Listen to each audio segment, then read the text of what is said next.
touch, so my mind could just see, so my mind don't erupt. At times I feel I can't get enough, but I sip a double cup and I spin a couple bucks. Sending out some love to my blood, to my girl, to my buds, to the homie up. Yamro! Yamro! どうだな助けに来た男に殺される気分は Oh, it's fucking metal face!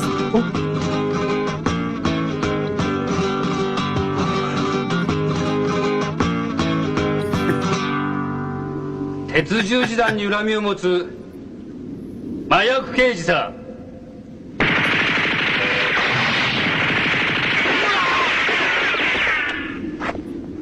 スパイダーストリング 格闘技世界チャンピオンスパイダーマン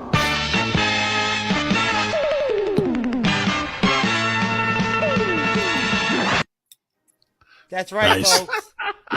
That right there is without question a better directed and acted movie than Captain Marvel ever was. Like, seriously. Oh, geez. There you go, folks. Oh, was that you on there, buddy? Yeah, that was me. That's when I had the fro. That was a long time ago. Yeah, who was that? That was Alan. That was Alan. Several intoxicated evenings ago. Yeah. Oh shit! Look who's here.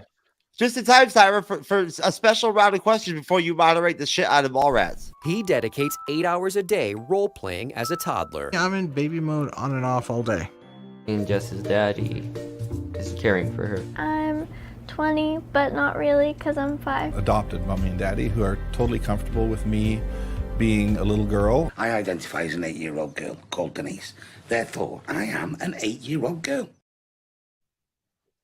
Cyber, there you go, sir. Sir, since we were waiting for you, is it okay if I just jump in real quick? It is your night to moderate. I don't want to take anything away from you, folks. It's the MCU'S Bleeding Edge YouTube channel podcast with a dope-ass guest panel. Cyberneticshark, am I allowed, sir, just ask Matthew and Alan and you, sir, what you would say if one of those sequences from that video? Go for it. All right, you got to start, Cyber. Real life, how would you react to, right, the last one in the final sequence that's like totally fucking wide open, flip it, like almost like arrogantly about it, like, I am an 8-year-old girl. Therefore, I'm an 8-year-old girl because like some old fucking crazy, like psycho, I don't even know, dungeon sexual She-Hulk bitches or whatever, thinks she's an 8-year-old girl. How would you handle that in real life if you experience that person? I would walk up to him, smack him in the face, and say, "You're not a fucking 8-year-old girl. You're a fucking man that's pretended to be. Act your age." That's it. Oh man, they have a special beyond felony like law now for that. If you can't do all of that. Alan, how would you handle the chick that says that she's 20 years old but actually 5 years old? And what do you think of that dude? I don't know what to think. I mean, I guess to each its own, I guess. I'd be like, go fuck yourself. All right, whatever. Matthew, same question. Look, I wouldn't even dignify them with any statement. I think that it's the one where he identifies as an 8-year-old girl is an incredible piece of television from Ricky Gervais. And I think his wife tells him, then what's with the massive cock and balls between your legs? There you go. He's from Canada. Just you go, folks. If you ever move to Canada or California, if you want to fucking go to the Cloud World Zone, Cyberneticshark, sir, I hand over the reins. All right, sir. Thank you. Well, good evening, everyone. With that beautiful intro there for you guys, but talking about men that think they're 8-year-old girls. Welcome to the MCU'S Bleeding Edge tonight. We're live Friday, September 22nd.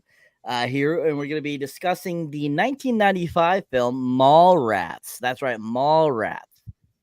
Now, for those that are familiar with Mallrats, we all know that there's actually 3 different versions of this film. Now, let's hope Jeff watched the right one. No, just joking. But no, there are technically 3 versions. There's the director's cut. There's the regular theatrical cut that came out in 95, and then there is another cut that Kevin Smith says that exists, but who knows exactly. Shout out to Raymond in the in the comments there, Booze and Chill, Mister. Welcome to the comment section. Great to have you in there, sir. And yeah, most definitely. That's for Raymond. That's for Raymond. Oh, there you go. There you go, Raymond. Raymond, Alan, that was Alan's code word for "fuck you." Just to be clear. No, not Raymond. There you go. He's pissed off that he hasn't been on Booze and Chill yet. There you go. There you go. Alan hasn't been on Booze and Chill yet, Raymond. Get him on there. Anyways, and I got a fart. Yes. Awesome. Yeah, Raymond liked it. Only during head though, right? That's true. That's true. Anyway, so if you're not familiar with Mallrats, it's definitely a movie you should definitely check out, people. It's a fantastic film. It did not do initially well when it was released in 1995, but ended up getting a cult following after it had came out on VHS, later on DVD, and then, of course, on Blu-ray. This has not gotten a 4K cut yet. That'll be interesting to see when it does, but this is a very timeless film. Almost 30 years ago, this has come out now. We got 2 more years, so it's 28 years old, and is just a really well-done film. I think one of Kevin Smith's, one of my favorites of his, and he beautifully wrote it. He just did a great job with it. So if you're not familiar also with this, this movie has a huge cast. We'll be talking a little bit about them a little bit later, but yeah, this movie has a huge cast. I mean, a lot of people that have collaborated with Kevin Smith several times in several of his movies and so forth. And, just a fun, kind of concept too, that we get a very kind of young Silent Bob and Jay. That's just, it's funny to see kind of their evolution from Clerks to, up to the most recent Clerks 3. So it's funny watching this sometimes now and seeing them back then and kind of like how they've altered over the years. It's really fun. So just to kind of, to get it rolling, just want to ask everyone on the panel, was this your first time watching it, or have you seen it before? And did you have the same feeling, if this isn't your first time, did you have the same feeling watching it recently to when you first originally watched it back in the day? Starting with you, Matt. Thanks, Cyber. Look, I saw this at the cinema and really, really enjoyed it. I was a young man back then when this came out, so this was right in my wheelhouse. The humor was right up my alley. It became a real staple for my group of friends. Watched it a lot. Like, I'm talking probably, I've seen this movie probably over 50 times, I would think. It was just one of those ones that if you're hanging with your mates, you could just put it on the background. You can just flit in and out. It seems to be like a more, as much as it's a movie, it's a set of skits as well. So you can sort of just slip in and out pretty easily. But I got to say, I haven't watched it, I reckon, for I'd say over 15 years. So this morning when I put it on again, yeah, I enjoyed it. I slipped straight back into it. That nostalgia, the warmth came over me again, like I was with old mates. But I did notice there's a hell of a lot of yelling. They yell a lot in this movie, and I guess I didn't really pick up on that back in the time. But yeah, Jason Lee, just all he does is yell, which is great. It works, but that's about it. But I still found it quite funny. I'd actually forgotten about the Sting can, so that made me laugh a lot. So yeah, no, it was cool. I enjoyed it. Excellent. Thank you, Matt. Alan, same question, sir. Yeah, it's basically the same thing. I watched it. I watched it when with when I was young. Heck, we were at the house just watching. We had it on. My roommates had worked at Blockbuster, and my nephews did. So they rented it. And brought it home. And after that, it just stuck. And we quote it. And it was basically the same thing. When I watched it this time, I watched it again. It was like, yeah, I remember this. And there was a lot of parts that I had forgotten and actually had gotten confused with Clerks, and realized, oh crap, this was in Mallrats. It wasn't in Clerks. So it was a good nostalgia. Let's put it that way. Yeah, I enjoyed it. Excellent. Thank you, Alan. Jeff, same question. I was just asking the guys, I know this is your first time, so kind of not the same for you, but what are your overall first thoughts seeing it for the first time? Um, honestly, it's tough because like Clerk, Alan, I think you mentioned Clerks. I saw Clerks, I think when I was probably like in 7th grade, 12 years old, at a birthday party, my friend Luke's birthday party. We watched Clerks and we didn't know what to make of it. I remember being at 12, right? So Mallrats came out in 95, right? So at that point, my freshman year was at that point I was 12 years old, same year. And so like, I mean, again, I Cyber knows, I've told him before, my first girlfriend that I lost my virginity to had the Mallrats poster on her bed that I used to bang her on. Right? That's right, Kim. I banged your daughter underneath the Mallrats poster. And you do it. And you do it. Jane Silent Bob. And you do it too. And you do it too, motherfucker. You know what I'm saying? It's like that's how I get down, even back at 13, baby. That's right. Anyways, but bottom line, no, I really didn't have any expectations at all because I mean, I haven't. This really isn't my sort of film. It really isn't. I'll be honest with you. That's why I never was interested in it to go back and watch it. I really like Jason Lee. There is an ensemble, great ensemble 90s cast, right? Of like certain actors and actresses that I never really understood why they didn't take off. And maybe you can fill in those gaps, guys, or Cyber, throughout the review or whatever, whatnot, or kind of why they didn't ever, work. But some of them made out pretty well. Either way, going into it, I figured, I like 90s films for the most part, right? I want to see the one with Winona Ryder, and Ben Stiller. Reality Bites. Yeah, Reality Bites. I'm going to add it to our list, Cyber. We got to watch that this year. Which one? Reality Bites. Oh. I like Winona Ryder. I do, and I love Ben Stiller. No, you're not saying that's a Kevin Smith film, right? That one is too? No, that one is not. No, that's what I'm asking. That's what I'm asking. No, You think it's okay. I knew it wasn't. I just heard Ben it was Stiller really directed that.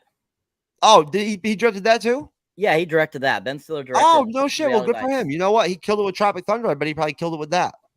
But no, I mean, so basically I came in there just thinking I like 90s shit. Right? I do. I love to make content and do some like 90s trivia kind of shit and whatnot and stuff like that. So everybody talked about that. It'd be fun. I like 80s shit too. But bottom line, my expectations were I thought it would be a pretty solid movie. Maybe the humor would be pretty good. I wasn't expecting it to be as raunchy as it fucking was. I forgot the feel of the early 90s, man, and like the mid 90s. Like, wow, man, what you could pull off in just general conversation and whatnot. Like, how old were these characters supposed to be? College kids. They're supposed to be in their early 20s. Okay. 20s. Yeah. Because this shit was hardcore. 15-year-old. Yeah, this was like they were living in the Bleeding Edge style like dimension. You know what I'm saying? Like for reals. Like, I mean, nobody talks like that anymore. Except for Trisha. But yeah. No, and what is her name? The Filoni chick? Or Filoni, whatever, whatnot. Claire Filoni. Claire Filoni. I never understood why she never took off. Was she trying to pull off an accent at first in the beginning of the film? No, that's she's just English. Her normal voice. That's just her normal voice. English? Okay. She's really attractive. Yeah. She's very attractive. She's been in some pretty solid films. Wasn't she in that Brad Pitt film where he was the devil? Meet Joe Black. She's in. Yeah, she Meet was Joe Black. I thought that was a really good film, right? No, but yeah, pretty much. I mean, my expectations were it would be a solid 90s film. It was a solid 90s film. I just really wasn't sure what genre it really was until I remembered that, it's a Kevin Smith. I saw Silent Bob. I'm like, okay, there we go. Now I get it, right? It's more your style of humor, Cyber, than mine. You know what I mean? I'm more of like the raw, you get what I'm saying. Cyber understands. Sure. I know exactly what you mean, sir. You get it. I get it, sir. Yes, I get it. All right. Thank you, sir. Yeah, so this is Jeff's first time watching this film, so this is going to be interesting to just see what his take is all on this. And just everything that's going to be coming out and he's going to be talking about, so that's going to be great. Now, okay, everyone, tell me or not, did you not almost shit yourself when you saw Stan Lee pop out in this film? I did. What was everyone's thoughts? When Stan Lee popped out? Yeah, best part of the film. Let's start with you, Alan. Did you? That was one of the things that I had forgotten about. And when I saw it again, I was like, oh shit, that's right, Stan Lee was in this. And at the time, honestly, when if I first watched it and saw Stan Lee, I really didn't pay attention to really who Stan Lee was until all this, when Marvel came out with all these movies. That's when I realized who Stan Lee was. So I didn't have the impact like it did this time. It actually had a better impact the second time around. Well, I say second, but it was more like the 102nd time around. And it was like, oh, that's right, Stan Lee. And it was cool. It was cool. Excellent. Thank you, Alan. Matt, same question, sir. Stan Lee, did you shit a brick? Yeah, well, it was one of the parts that I remember that he was in, but I do remember thinking exactly that back in the day, like, I wasn't a big comic book nerd in 1995, or I didn't really know a great deal about that. So it had a hell of a lot more weight this morning watching it going, oh, yeah, how good's this? Stan Lee's in it. And he actually was in, like, you used to see him for 1 minute in a Marvel movie, right? As a cameo, but he actually spent quite a bit of time on the screen, which was really cool. And it's actually, I really liked it. I thought it was really good. It was, although I did remember him, I didn't remember it being as sort of as meaty a part as what he did. Normally he would just essentially be the guy walking past going, oh, ship, and just walking off. That's usually his role, but it was good. I enjoyed it. It was awesome. Excellent. Yeah, I have to agree. It's funny, like the first time I watched the movie myself, which it had been out, the movie had been out for several years by the point I actually watched it. I didn't get to watch it back in 95 because of a strict household.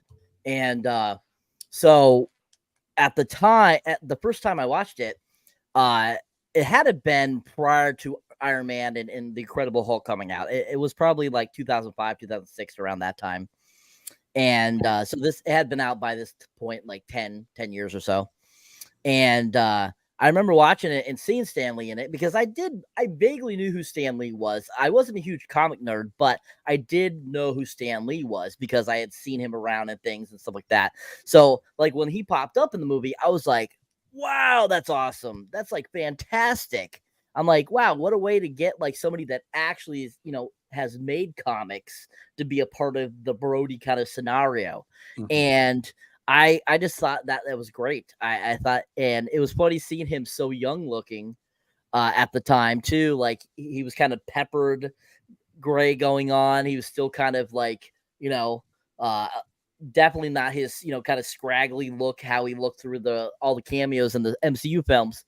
So it was like funny seeing him younger at that time too. So that was like really cool. But yeah, that was, I didn't shit a brick, but I almost did.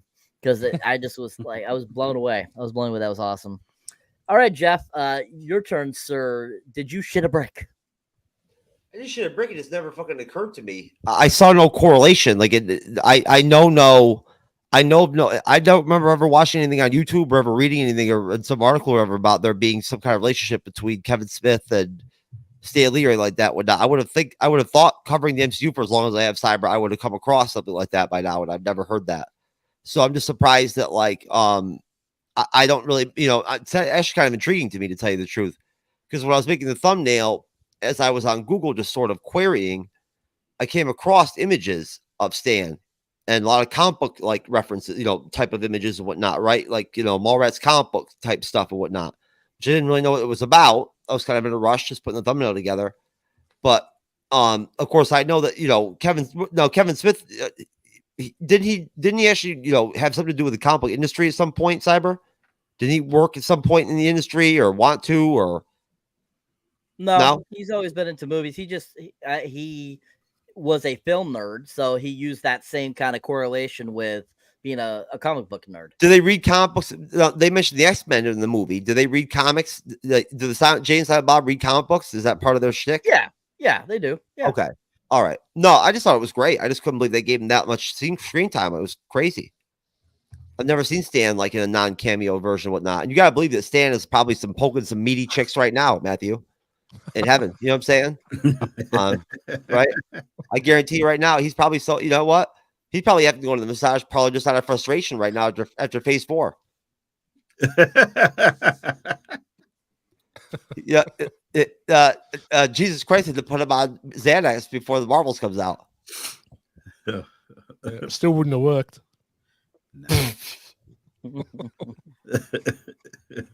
There you go. All right.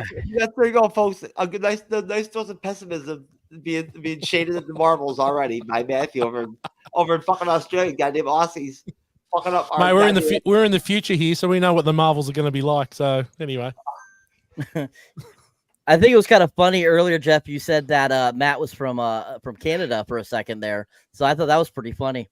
No, I was saying that what do you call it?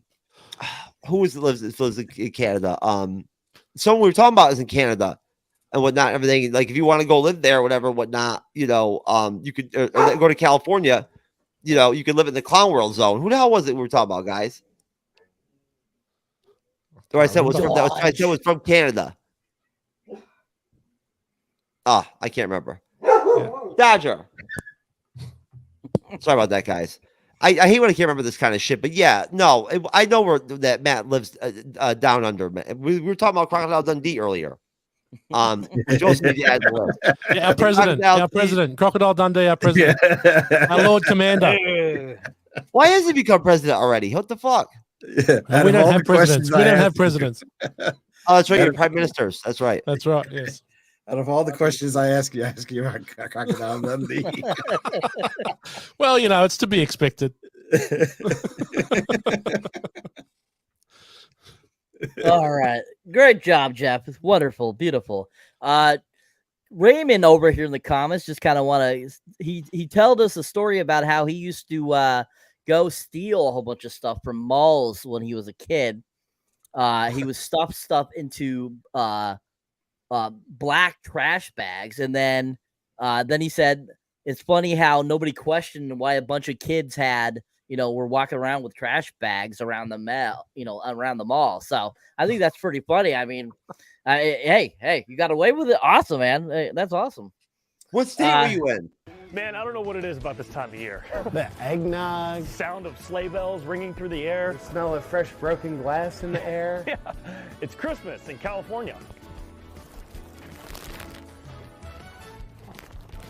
There's just something about this time of year that makes me want to give to the people I care most about. So being in California, that means I go into local retail outlets to do some... Raymond, were you there that day? Taking from businesses means I have more gifts to give to the people I love. And isn't that what Christmas is all about? Going into stores and taking things without consequences is the... So funny. There you go. We have the video, you Raymond. I know you're in on that bitch. So funny. So funny. Oh my God. Hilarious. Awesome. Yeah. Awesome. Yeah, Raymond. Yeah. You were there at some point, weren't you, Raymond? Anyways, so some more facts about Mallrats a little bit for you guys. So like I was saying before, this was not a huge success when it first hit the box office in 1995. This had a budget of $6.1 million for its time in 1995. That's a pretty damn big budget. And how much you want to bet? A lot of that was probably Stan Lee himself that it cost to get them in there. But I mean, think about all the huge people we had this film. I mean, at the time we had Shannon Doherty, who we all know from Charmed. She was just starting to do Charm, and she was going to become really big. Then you had Ethan Suplee in there. You got Jason Mewes. You got Jason Lee. You have Jeremy London. Ben Affleck. He was kind of a rising star at the time. Especially because he had just done Dazed and Confused a couple of years prior. Of course, you had Claire Forlani, who was a kind of an up and coming star as well. She ended up being pretty popular through the mid to late 90s, early 2000s, and then she kind of fizzled out. I don't think she's that great of an actress, so I think that's why she fizzled out.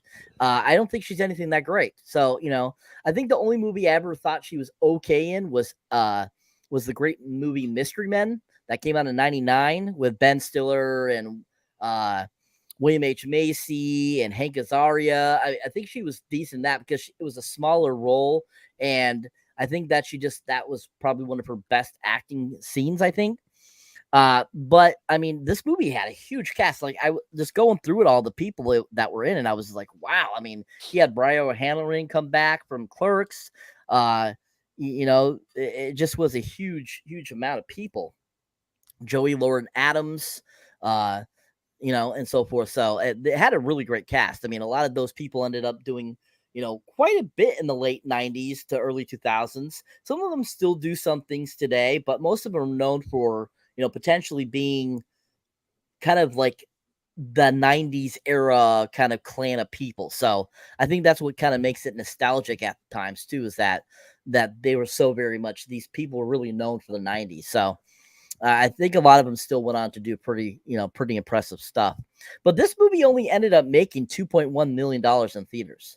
I mean, out of a $6.1 million budget, holy crap, that's a $4 million deficit. I mean, that's, you know, considered in our time, like if that was happen, you know, here in 2023, that would be considered an epic failure. But thankfully, because of VHS and, you know, DVD later in the 90s and so forth and on Blu-ray, I mean, it really had a huge comeback and ended up becoming a cult classic. So I think that to me is a test of time.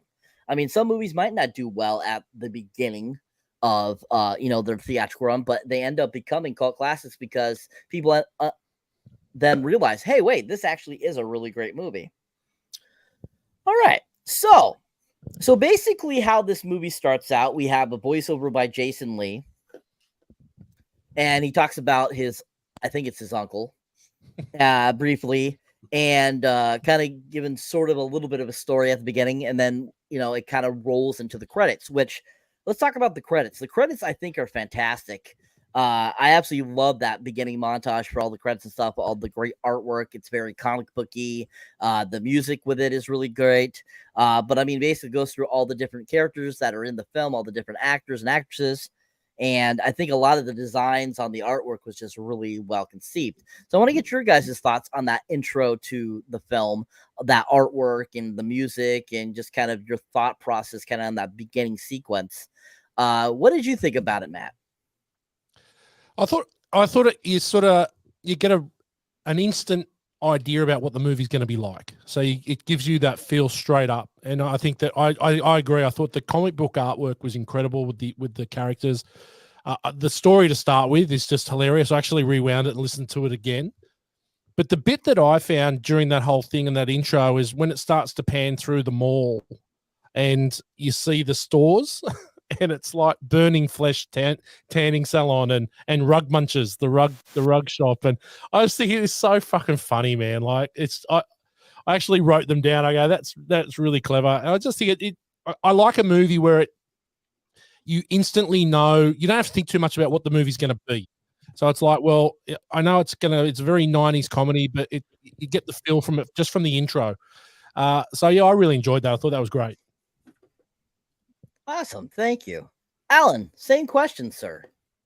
Yeah, the intro. Yeah, it was, see this, I'm going to say second time around, but because, you know, I just saw it, but the music, the music fit perfectly. You know, it was like the way they, you know, they did the comic book thing, which, you know, Kevin Smith's been, you know, it's kind of hard really to give you an answer because since he's done so many other movies, you know, that kind of, he has the same kind of formula, but it was the way the music was, the way the narration at the beginning, you know, when Jason Lee started with the narration, I thought that was, you know, the way he just laid it down and the way he told the story was just perfect. It was like, it's like Matt said, you knew what you were getting into, you know, and it was like, all right, I know I'm getting into something good. Let's figure out what's going to happen, you know, and of course, you know, it just switches around and goes other places. But that part, yeah, the beginning was good. I mean, there's really not much to say. I mean, Matt said it all, you bastard. Sorry, mate. Simon, let Alan go first next time, okay? Yeah. Okay, I will do that. I will do that, sir. All right. Thank you, Alan. Sir Jeff, your thoughts, sir, on the that beginning intro with the voiceover and the credits sequence itself. I mean, I thought it was very, I don't want to say like it had like, again, I was young in the mid 90s, so I wasn't really hip to what was really going down. So it was hard for me to like really sort of connect, I guess, in a way. Same way with Clerks was when I was younger. Like, hard for me to connect on any teenage level, I guess, right? With like the sort of the environment or like the context of the humor, right? Or the feel of it. I didn't think that right from jump. I didn't really like the music that much. I didn't think they did a good job picking there could have been better bands they could have used and like better songs that I thought all across the film, but right off the bat, I didn't really care for the music. I thought it was neat for the 90s. I mean, it's always nice to, I'm sure Matthew and Alan would agree. Probably more than you, Matthew, with the movie reviews. Cyber's been doing movie reviews and cover movies for 12 years, whatever now. Stuff starts to just you end up kind of like internally contrasting all the time. You can't help yourself. You know what I'm saying? From film to film, from episode to episode, you can't start to kind of like lock in. You know what I mean? Well, not to a point where you don't want to be, you kind of find your even keel. Maybe you're a little bit overly critical at first, just because you don't want to be, you want to be fair. Maybe you warm up and you certain stuff you is right in your heart, like the MCU. So you give it you give it a higher rating a certain film because you like a certain character. There's a bias there. I've admitted my biases, but no, I just don't connect with this. There's really good parts of the intro, and then there's parts where I'm kind of like, I just wasn't hip to that part of the 90s. So it's hard for me to really. If I was a little bit older, I probably would, like my ex-girlfriend was. Now I understand why she had a Mallrats, movie poster or whatnot. Probably right. Like she was pretty cool and popular and shit like that. She was captain of the cheerleading team and whatnot. So like she'd have that kind of shit. She had dope shit. And big tits too. You know what I'm saying? Jeff, stop giving yourself backhanded compliments, mate. Okay? Stop it. Well, what can I say? You know what I'm saying? Look, I mean, it's not that many dudes that get to bang they go to captain of the cheerleading team when they're a freshman in high school. Was her name Debbie? And was this a movie that you watched in your lounge room or no, what? No. I'm not going to use her name. I've already used her name one time. I'm not going to say it again. Debbie does Dallas. No, it wasn't Debbie. Debbie does Jeff. I'll tell you right now, if there's a Debbie out there right now, I'll let you know. I'm in Punta Gorda, Florida. And I wouldn't mind getting some head. And I won't fart before I go to bed tonight. I mean, after I get done hanging out with these motherfuckers. Oh, God. There you go. What? All right. Excellent. But real quick though, Alan, I've been waiting to ask about this. Tell Cyber about when I came on the show the one time and I was banging that chick, and I got what she said. You guys have you gonna hear this, bro? Yeah, he came on the show and he had a chick with him, and Freddie wanted to see her. Freddie was all about the tits. That bitch was crazy. What'd she say, Alan? I don't remember. I don't. I asked her straight up. I said, "What just happened, hon?" What'd she say? She pulled right up in front of you guys and she said, "Jeff just turned me the fuck out." Remember? Yeah, she did say that. She went and she got with the thing is she got down towards the camera and said it, and Freddie's like, "Yeah, can I see some boobies?" Folks, True Knowledge don't play. You know what I'm saying? Like the first night that I fucking moved out and like came over to hang out with Taj for a minute, whatnot, when I split some toxic shit, I was like hurting and rough shape and shit and whatnot. My super tiny piece was even more flaccid than ever. And I still pulled a number off a chick that night. Right? So the video's gonna come out too. I've got it right over there. I swear, look at here. Trashed off, ready to rock and roll, baby. From the first night I fucking got here. That's called game, baby. What's up? That's a QT receipt. That's my receipt from the sex doll I bought. I got one blow up doll. Ordered over. One blow up doll. For the fucking time count dimension. The doll's name is Debbie. Yes. She's in a cheerleading outfit. Debbie's over there. I just haven't inflated her yet, Matthew. Oh God. All right. Awesome. Thank you, Jeff. Thank you very much. I warned Cyber before he came on tonight. There was going to be a really interesting panel on tonight. He'd be very, and I wasn't going to tell him who it was. Yes, he did. Yes, he did, folks. He did, most certainly. All right. So, great talk, guys. Fantastic. So, one thing I noticed about this, I think probably one of the reasons why this film didn't do too well when it got released is it was a late in the season type of film release date. Now, usually like a comedy film like this, I think would be more apropos to be released like in the summertime or like early springtime, but this wasn't released until October of 95. So I think that really played a lot of the reason why this probably didn't do very well in theaters when it got released, because around that time a lot of people are looking more for horror films and more, getting towards more the fall type of theme type of films. So I think that's another reason why this film didn't do too well as well. It wasn't just, people didn't care for it, but I think that it just was released at the wrong time. But yeah, so basically moving on from the intro credits, that's basically when we're introduced to TS and Brandy. Basically TS rolls up in his van, his station wagon, and comes, is there to pick up, Brandy to take her on a trip that he was taking her down to Florida.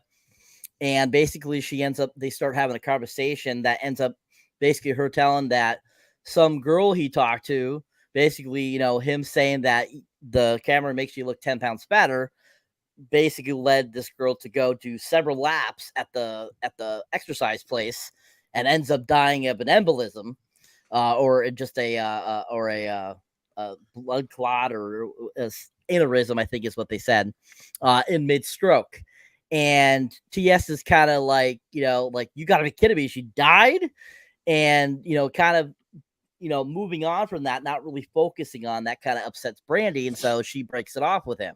And so the beginning of the movie, we have TS and Brandy like kind of breaking up. So when it moves on from that, we end up going over to being introduced to Brody and to Renee, Jason Lee, and the Shannon Doherty. And basically, they're kind of in the same situation. We're kind of being introduced to the two characters, and basically, we kind of get a gist of kind of the relationship, and then she ends up breaking up with him as well. So we kind of have these two kind of main characters, Jeremy London's TS and Brody, Jason Lee, kind of dealing with these breakups. And so they kind of end up meeting together at Brody's house and devising, what way to better to cheers up is to go to the mall. So once they have had their kind of little combo, TS sees the breakup letter and basically we end up going to the mall. And from there, it kind of just becomes like what Matt said earlier. This movie has a lot of kind of like little side stories to it, like several stories that are happening all within one film. So basically, from when they get to the mall, we have several little stories that we'll go on through, and we'll talk a little bit about them in a second. But I want to get your thoughts on the breakup sequences. What did you guys think about kind of the like both of these breakup scenes happening back to back? Kind of that. We had that kind of funny little flash of Michael Rooker's character, him like doing fighting stances and his towel falling off and showing his ass. And what were your guys' thoughts? Kind of that little sequence leading up to the mall. Did you care for it? Did you find it enjoyable? Did you find it funny? Just your overall thoughts on kind of that opening sequence. And guess what? We're starting with you, Alan. All right. I got you, Matt. Be my guest. Yeah. Well, the sequence. I mean, I think like when he explains about the when they explain about the chick having the aneurysm and dying, I personally thought it was funny, because it was like, it was so 90s because that's the way the people were in the 90s. They were materialistic in a lot of things, and then the way they broke up, that's the way people used to break up in that time. It was just that's the way they broke up. And what did you do when you broke up? You go to the mall. That's people would just go to the mall and smoke cigarettes and talk shit. So it was the sequence was necessary for that had to happen for other things to happen. So the sequence was good. Now the breakup with Shannon Doherty and Jason Lee, that was okay. You know, I mean, it wasn't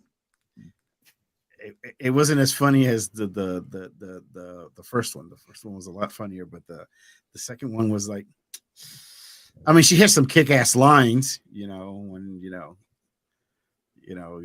what was it? You're good.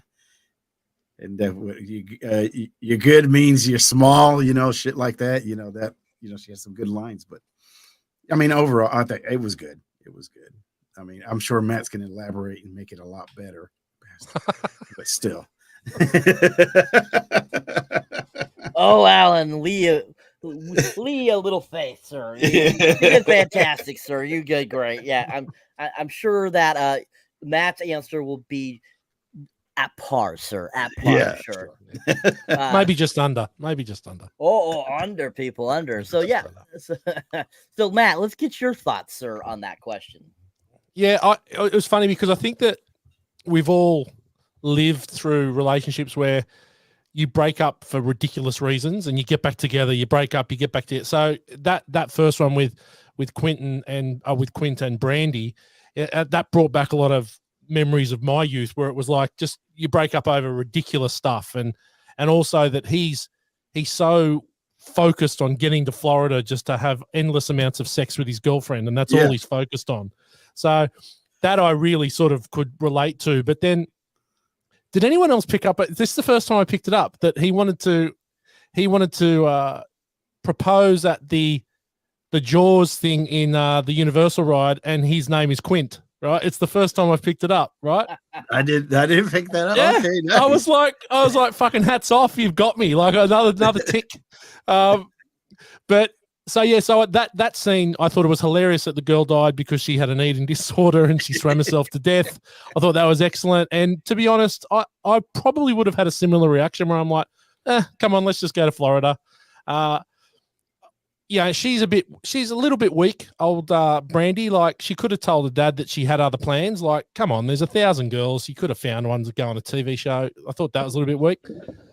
Unlike you, Alan, I actually quite enjoyed the next breakup with Brody and Renee. I thought that just again brought back memories of playing your Sega in bed. The girlfriend had come over. You know, you only really want to hang with them once it's over, once you've done your business, you've got other things you want to be doing. Mm-hmm. I found it happened really fast though. Like, I think that it was like she'd already pre-planned that. So she already had the letter. She was already going to break up with him. Was it going to make any difference if he'd made a breakfast or introduced to a mum or whatever? It just seemed that like it was already predetermined that he was going to break up with him. I did, but yeah, like I thought that Jason Lee I thought he was really good. Like he's not an actor really. I think he was a skateboarder, and he didn't act much before this, and I thought he's really quite good, and I could relate a lot to him. I actually was more invested in his story going forward than I was in Quinn. I found Jeremy London to be a bit of a sap, whereas I think that Brody's the guy you're sort of rooting for because he's got a bit of spunk and. He's a bit of a loser, but he's a bit of a loser with a heart of gold sort of thing. And so, yeah, so I like both of them. I related a lot to both circumstances. But anyway, cool. It was really good. Enjoyed it. Well, Brody had a plan. It wasn't a great plan, but he had a plan. Yeah, exactly. It's better to have a plan than no plan at all. Yeah. Excellent. Very good. Thank you, sir. And that is a good point there about the Quint thing and the Jaws ride proposal. That's not something that I don't think a lot of people probably or any of us really kind of picked up on until now. But now that you say that, I totally just thought of that too myself. That wow, what's the chances that his last name is Quint and he ends up wanting to go on the Jaws ride to get married? So it's like, yeah, Quint is a part of Jaws movie, which that's a great little nod to Jaws itself, which that's great writing by Kevin Smith on his part, most definitely. Yeah. Jeff, sir, your thoughts on the 2 breakup sequence, sir? Just how I couldn't believe how raw the humor was from Jason Lee. I forgot sort of like, I mean, again, the 90s movies we've reviewed for the most part, Cyber, Alan, Matthew, have been ones that have been leaned towards different genres than comedy. We haven't really we've done 90s stuff, but we haven't gone in a comedy romance direction before, right? This would be the first time, I believe. So at that point, I can tell that Matthew, Alan, you're a little bit older than I am. I think you can connect with this movie more than I can, probably.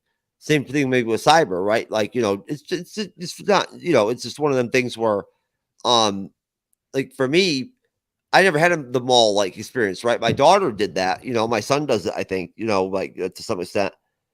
I used to take my daughter and her friends to the mall and whatnot and all that and drop them off and all that kind of crap and all that. Good for them, you know what I mean? But like we partied when I was a kid. We didn't go to the mall. The mall was 45 minutes away. We partied. We had keg parties and shit and house parties and whatnot. And we got fucked up, right? And like, did drugs and shit and whatnot and fucking got fucked up and drank tons of alcohol and shit and puked and fucking banged chicks and in the woods and shit like that. That kind of lifestyle up in upstate New York, where you fucking chicks in the snow with a coat on and shit and whatnot, But no, basically, I felt like Jason Lee basically carries the whole movie, basically almost. Like I didn't understand the introduction of even having Silent Bob and Jay into the film. I wasn't even able to grasp what they were supposed to be, what their task even was, or whatever. Like what they were even supposed to do. I didn't really get it. I like their shtick. I've never had a problem with it. I love some of Kevin Smith's videos he's put out on YouTube when he's talked about Endgame and like reactions, like seeing Infinity War and whatnot. I love seeing him cry and get all emotional about Marvel and all that kind of stuff and whatnot. It's great. I really think he's a good filmmaker. I like the stuff he does. I like Ben Stiller. But what I found interesting was the fact that, basically like, Jason Lee and Jeremy London had pretty good chemistry. So my thing was, I was wondering to myself, like, why didn't they, why did one guy go in such a good direction and then the other guy's career kind of fall off? I guess it was kind of my thing. As far as the breakups go, Cyber, they see the girls seem so flippant. Was it really like that in the early mid 90s? Is that how girls broke up with you, like that quickly off of some bullshit? Yeah, it was just some over, and then you still hung out with them. And like, I mean, I don't know. Things are certainly they still put out, they'd get horny. And oh yeah, no, I've done that before too. I mean, I've been there, done that. It'd be like, who hasn't had that S-wife or that girlfriend that they poked a couple times, like after. They still wanted to fuck you. They just didn't want to be around you. Understandable. It made sense. You're like, all right, cool. I'll just kind of like when I was She-Hulk. I don't want to get fucked by her, but I don't really have any choice to that. But you will. But you will. That's the way to like it before you can't even help it. True. All right, thank you, sir. Just to kind of elaborate a little bit more on what Matt said about Jason Lee. Jason Lee was a professional skateboarder. He started being a professional skater late 80s, early 90s. He actually co-founded or founded a thing called the Stereo Sound Agency, which was known as Stereo Skateboards back in the day, with another skater named Chris Dune Pestrias. And it actually went defunct in 2003, but ended up being revived in 2013 by the two again. But yeah, he was a professional skater. He started doing it because he was a very energetic kid. His mom bought him a skateboard and it got him into it, and he started becoming really into it and ended up dropping out of high school to become a pro skater. He was actually in a few different promotional skateboarding videos for the time when he was doing it. He also, was a chairman at a Tony Hawk skateboarding event.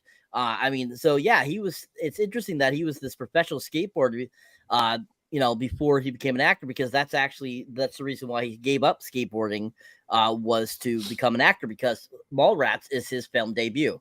This is the first movie he was ever in. And like Matt was saying, from being someone that was hadn't acted anything before, he was really great. He was really amazing for this being his his film debut.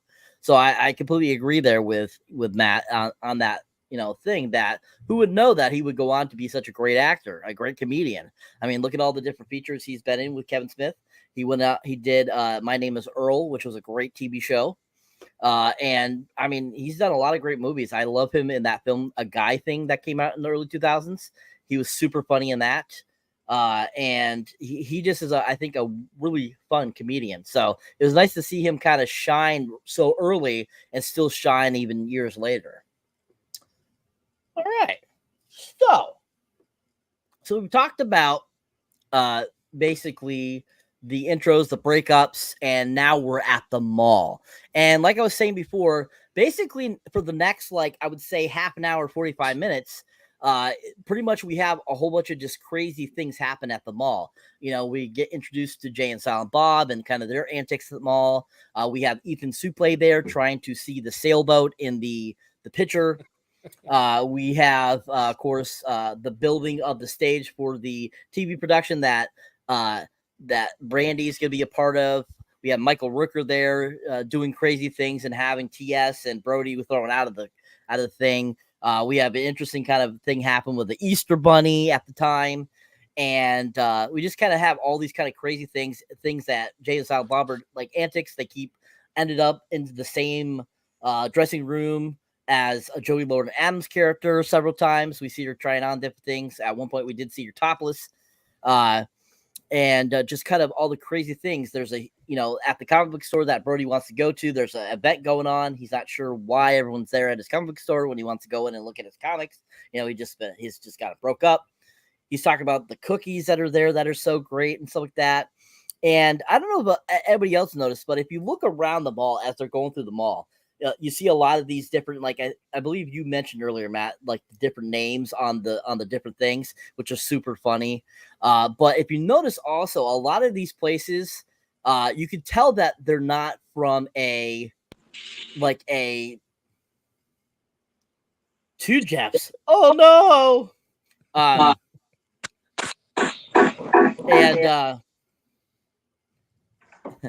And if you notice, I don't know if anybody noticed this, but if you look up at the ceiling in a few different scenes, you can see only partially of the lights are turned on in this mall when it's supposed to be an active and mall that's very, like it's just a common mall that's going on there. But why are half the lights out in this place? Because it was a closed mall that they ended up finding and using for the film, which I always thought that was so cool that they were able to find this huge empty mall to be able to use just for this film. And but if you notice a lot of things, if you look at the different areas in basically like this sequence of events, you can notice a lot of like little variations of things that you can tell they're not using that section or using that section and so forth. So I think that's kind of funny that, after all these years rewatching it again, I'm noticing these things as I was watching it today. But there's so many funny things that happen this. I mean, at one point, Ben Affleck takes Brody into the hallway and beats him up. We have kind of the conversation with Joey Lauren Adams' character and TS and Brody while they're at the laundry store, and she's trying on the lingerie right in the middle of the store. You have, all these different things going on. Basically leading up to Brody and TS ending up going to the fortune teller. So before we get to the fortune teller, what was your guys' thoughts on kind of that sequence there of all those little side and mini stories going on? Which one did you like the most? Which one did you dislike the most? What were your thoughts on it? And just kind of your overall thoughts kind of like on that middle section of the film. I'm going to go to you, Alan, again first. All right. I'll go back to like when you first started, you said they were little skits. That's what it felt like. It felt like it was going from skits. They were introducing characters and having each character had the skits, the sailboat, and then they went to this. And then at the beginning of it, when they showed the stage, they introduce the Easter Bunny, but they don't introduce the Easter Bunny because they talk about the Easter Bunny and say, yeah, he's been here for a month, because there was like, is that the setup for the Easter Bunny? So little by little, they were just adding stuff to it, and you weren't. I mean, you were paying attention to it, of course, and then it all, obviously it all gets together. But I don't. When it comes to like which one I didn't like the least, I can't really say. I mean, I liked them all. They were all good. I mean, every character was solid. And of course now that Ben Affleck is a lot bigger than he was now it's a lot funnier because Ben Affleck now.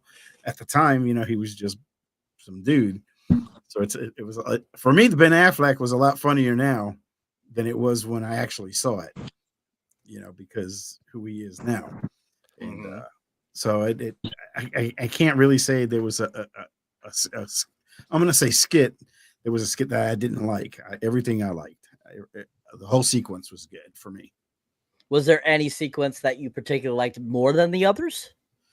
Ben Affleck. That's the one I like. That was the funnier one for me. The line, my favorite line in that sequence is when he says, "I'm gonna do things to him in uncomfortable places." Like, oh, you mean like in the back of a Volkswagen? Like, where did Kevin Smith come up with that line? Like, what was his thought process on saying that? Like, is that something common? Is that some common knowledge that it's hard to screw in a back of a Volkswagen Beetle or a bus or something? Like, I have no idea, which I just thought that was absolutely hilarious. So, great, Alan. Very well done, sir. Most agree. I highly agree. I feel like majority of the sequence is just really fun and entertaining. I don't find anything I didn't like about it either. I think that majority of it is kind of it was an interesting way of introducing characters into the film. And I like that they did that because I feel that kind of allowed you to kind of ponder and think about kind of the main storyline. But at the same time, you're not being completely bombarded at the same time trying to think of that main storyline with all these characters being introduced. Because like I said, there's a huge cast in this film, so many people. And so I think that Kevin Smith did some really good writing there, giving you kind of an evenness of all these characters being introduced. So thank you. Matt, same question, sir. I think the beauty and the brilliance of the script is that we get introduced to all these characters, but they all play an integral part in the story. So none of them are just we introduced to this person, then we don't hear from them again. So everyone we meet actually plays an integral part in the end of the movie. So, we meet Patricia and you're thinking, well, why are we talking to this 15-year-old, my God, that's having sex with men and filming it and doing a diary and the parents are okay with it? Why are we meeting her? And we realize we're meeting her because she had sex with Ben Affleck and it's going to come back. So it's, and obviously Jay and Silent Bob have the thread all the way through. I've got to laugh that when they first meet Jay and Silent Bob out the front of the pet shop and like Jay's just banging on the window with the kitties, all this kind of stuff. Just took me back to when pet shops had windows with animals in it and you'd tease the animals. It was just what was done. But on the window it harks back to the start of the movie, and on the window it says gerbils, gerbils, gerbils. And I just was pissing myself when I saw that. I was like, how good is that? But I think Kevin Smith didn't waste a beat. Like everyone he introduced, we met them, and then they were added to the bigger story, which I thought was really super impressive for like his second movie. He was such a big cast. It was like, I'm not going to say it's MCU ensemble big, but everyone definitely got their part in the sun and got to shine a bit, and obviously were a really integral part to the end of the movie, which I thought was really cool. I'm a bit the same. I thought the Ben Affleck thing with the the whole thing was stopping him from having sex with women up the arse was just amazing. And he goes, yeah, but tonight we're going to do the thing. And it's just so funny. Like, I thought that was really, and you're right, Alan. I think that if at the time it was funny, but I think now knowing who Ben Affleck is, like imagine him trying that shit on with J-Lo, he'd get his cock ripped off, right?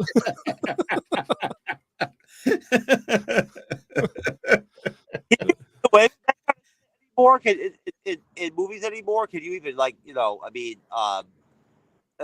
why is Ben Affleck always cast as like some kind of prick in the early 90s? He's always the asshole. He must have been a douche. Yeah. Probably more than likely. I think Yeah. he played the character really well, so that's why they kept casting him as that character because he did it so well. And I'm sure in those early days, I'm sure he was very high and mighty on himself, especially because he had just come off Dazed and Confused. He was in Mallrats. He, in the late 90s, this was 95. Just 2 years later, he was, in several big hits, Armageddon, Reindeer Games. And he already had won an Oscar. He already had won an Oscar. He won an Oscar in what, 98 when he did Good Will Hunting. Oh, okay, that was 98. Yeah, it was a bit later. Right? For writing, that wasn't for the writing of the film. Yeah, it was for the screenplay. Yeah, but I mean, even if it's just for writing, it's still it can go to your head. And I'm sure, like for quite a few years there, especially with his drinking, because his drinking was a big problem for him. Him later on getting sober and stuff like that. He talks about, like that really contributed to kind of him being that type of prick character, and so he tended to get picked for those roles because he played it very well because that's pretty much what he was like. So it's too bad because I think he is a pretty decent actor. I have liked him as time goes on. I loved him as Batman and Batman versus Superman and Justice League. I thought he was fantastic as that Bruce Wayne. And other films, I think he's great in Armageddon. I think he was great in a lot of his films in the early 2000s. Paycheck, I think, is a very underrated film that was really good. Uma Thurman, Aaron Eckhart, really fun film. John Woo directed it. Yeah. And I think that he was good in The Accountant also. He was good in The Accountant too. Yep. And I think he's a pretty decent director too. I think, some of the things he's directed have been pretty decent too as well. So, he definitely has the talent, sometimes it just, people are just that way. So this happens. All right, Jeff. Same question, sir. What did you think about all the little skits in that kind of the middle of the film leading up to going to the fortune teller? Obviously, I apologize, guys. I didn't grasp. I'm so not used to going out, beyond the borders of my small city that I live in. I hadn't contemplated how things would affect with my Wi-Fi and whatnot and all that. But essentially, I guess I won't say I was confused, but I didn't feel like there was a really good mesh there with. And pardon me for the background noise, but people are active. This is the bar area right here. Everybody's getting their party on, except you all and me. But no, I mean, basically, I guess probably, I didn't think there was a good mesh, a good fluidity between the sort of, if you want to call them, secondary stories that were going on through the film. Hey, Dodger. Third silent co-host of the MCU'S Bleeding Edge right there, folks. But no, I didn't feel like it really meshed. Like you said, Cyber, how it kind of layers out the storyline and whatnot, and they kind of have that secondary, sort of stories or themes going out in the film. I thought that, essentially, I was a little bit confused, not confused, but what we talked about earlier. Why didn't some of these people take off? What's her name? That plays essentially, what's her name? Is it Joey Lauren? Wasn't she basically featured like on who was featured? Who were the female actresses or whatever they were featured on the actual Mallrats posters? Cyber. You mean in the credits?